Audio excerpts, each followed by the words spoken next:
അങ്ങനെ big boss season 7 ഫ്ലോറിൽ നിന്നും ഇന്ന് സാബുമാനാണ് പുറത്തു പോയിരിക്കുന്നത്. നമുക്കറിയാം ഈ ഒരു ആഴ്ച കഴിഞ്ഞാൽ ഇനി വരുന്നത് ഫിനാലെയാണ്. ഫിനാലയ്ക്ക് മുമ്പ്, അതായത് ഏറ്റവും അവസാനത്തെ എലിമിനേഷൻ കൂടിയായിരുന്നു ഇന്നത്തേത്. ഇന്ന് എലിമിനേഷൻ നടന്നത് ഇങ്ങനെയാണ്. നേരത്തെ തന്നെ പ്രമോയിൽ കാണിച്ചതുപോലെ എലിമിനേഷനിൽ അവസാന റൗണ്ടിൽ എത്തിയ ആദിലയും നിവിനും സാബുമോനെയും പ്രധാന വാതിലിനെ മാർക്ക് ചെയ്തെടുത്ത് ബ്ലൈൻഡ് ഫോഴ്സ് കെട്ടി നിർത്തുന്നുണ്ട്.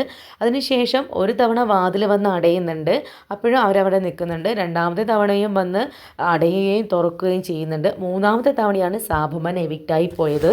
സാബുമാൻ പോയതിൽ അത്ഭുതമൊന്നുമില്ല. കാരണം സാബുമാനേക്കാൾ നന്നായിട്ട് കളിക്കുന്ന മത്സരാർത്ഥികളെല്ലാം തന്നെ ഇതിനോടകം പോയി കഴിഞ്ഞു. സാബുമാൻ എന്നേ പോകേണ്ടതായിരുന്നു. അതുകൊണ്ട് തന്നെ ഫിനാലേക്ക് തൊട്ട് മുമ്പുള്ള ഈ ഒരു എവിക്ഷൻ, അവസാന എവിക്ഷൻ ഒരിക്കലും അൺഫെയർ ആണെന്ന് പറയാനൊക്കത്തില്ല. മറ്റൊരു വീഡിയോ ആയിട്ട് കാണാം. വീഡിയോ ഇഷ്ടപ്പെടുകയാണെങ്കിൽ ലൈക്ക് ചെയ്ത് കമൻറ്റ് ചെയ്ത് സപ്പോർട്ട് ചെയ്യണേ.